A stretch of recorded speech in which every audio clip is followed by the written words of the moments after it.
क्या आपने कभी सोचा है कि हिंदू धर्म ग्रंथों के हिसाब से हिंदू धर्म में इंसान के मरने के बाद उसकी लाश को जला क्यों दिया जाता है? तो चलिए जानते हैं इस वीडियो में कि ऐसा क्यों किया जाता है। हिंदू धर्म ग्रंथों के हिसाब से एक इंसान की आत्मा कभी न जन्म लेती है, न उस आत्मा की कभी मृत्यु होती है। आत्मा सिर्फ एक शरीर से दूसरे शरीर ट्रांसफर होती रहती है अपने कर्मों के हिसाब से, क्योंकि हर आत्मा अपने साथ एक कर्मों का पिटारा लेकर घूमती है, जिसमें उसके पाप और पुण्य कर्म जो उसने पहले करे हुए हैं उसके हिसाब से ही उसकी आगे की सारी क्रियाएं निर्धारित की जाती हैं। इन पाप और पुण्य कर्मों के हिसाब से ही वो आत्मा अगला शरीर किसका धारण करेगी ये भी निर्धारित किया जाता है। एक आत्मा की कभी मृत्यु नहीं होती, लेकिन जब एक आत्मा अपने सारे पाप कर्मों को मिटाकर और अपने सारे पुण्य कर्मों को भोगने के बाद जब शून्य की तरफ बढ़ चुकी होती है तो उसे स्वर्ग मिल जाता है, और अगर उसके पुराने पाप या पुण्य कर्म अभी भी बचे होते हैं तो उसको नर्क ही भोगना पड़ता है। एक आत्मा को 84 लाख से ज्यादा योनियां लग जाती हैं एक मानव शरीर के रूप में जन्म लेने के लिए।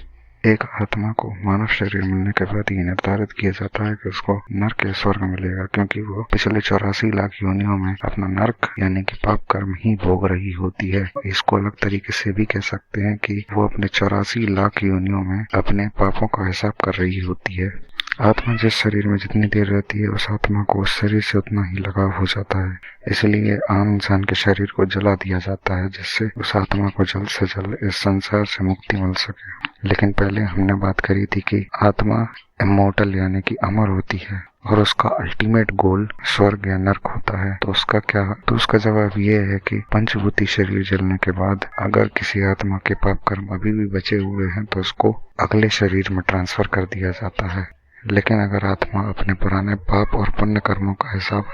कर चुकी है और जलने के बाद उसके सारे पाप और पुण्य कर्म शून्य हो चुके हैं तो वो आगे स्वर्ग की ओर बढ़ जाएगी। एक मानव शरीर 5 एलिमेंट्स से बना होता है, 5 महाभूत या पंच तत्व भी कहते हैं, जिसमें से पहला धारा अर्थ, दूसरा नाभ ईथर, तीसरा वायु एयर, चौथा वरुण वाटर और 5वां अग्नि यानी कि फायर होता है। लेकिन जब किसी बच्चे या प्रेग्नेंट वुमेन यानी कि प्रेग्नेंट महिला या फिर किसी साधु संत या फिर सन्यासी मुनि की जब मौत होती है तो इनके शरीर को कभी जलाया नहीं जाता, क्योंकि अगर बच्चे की मौत हुई है तो इसका मतलब ये है कि उसकी उम्र अभी बहुत कम है और उसकी आत्मा को बहुत कम समय हुआ है उस मानव शरीर में वास करे हुए, जिससे उस आत्मा को अभी इतना लगाव हुआ नहीं है उस शरीर से, इसलिए उसको जलाया नहीं जाता। संत और मुनि जिंदा रहने के बावजूद अपनी सोल की प्योरिटी की तरफ बढ़ चुके होते हैं, या फिर कई ऐसे भी हैं जो अचीव कर चुके होते हैं, इसलिए उनके पंच तत्वी शरीर को कभी जलाया नहीं जाता। प्रेग्नेंट वुमेन को भी शुद्ध माना जाता है, क्योंकि एक औरत अपनी गर्भ में एक पंचभूती शरीर को अपनी कोख में 9 महीने तक पालती है बिना किसी मतलब या फायदे के। अगर शरीर को जलाया जाता है तो उससे बहुत सारी परेशानियां भी दूर हो जाती हैं, जैसे कि अगर किसी शरीर को दफनाया जाएगा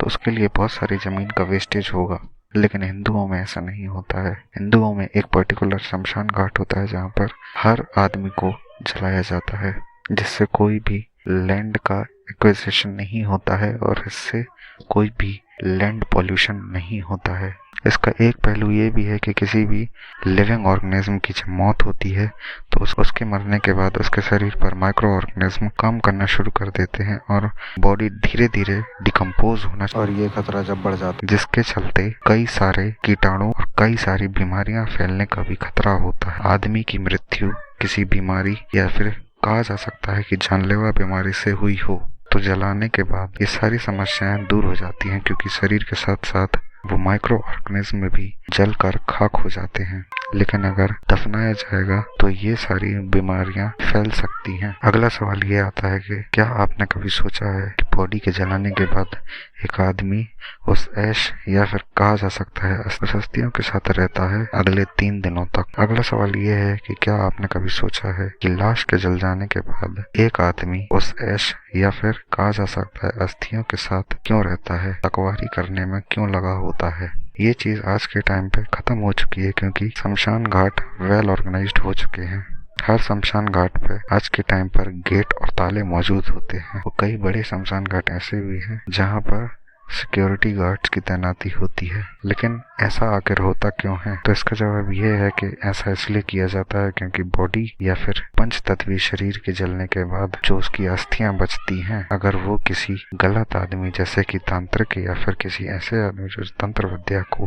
बहुत अच्छी तरह से जानता है, वो उसका गलत इस्तेमाल भी कर सकता है, जिससे उस आत्मा को कभी शांति नहीं मिलेगी और वो इसी संसार में तड़पती रहेगी। कई लोग ऐसे भी होते हैं जो तुम्हारा गलत चाहते हैं या तुम्हारे परिवार का गलत चाहते हैं। वो लोग भी ऐसा कुछ करवा सकते हैं उस राख का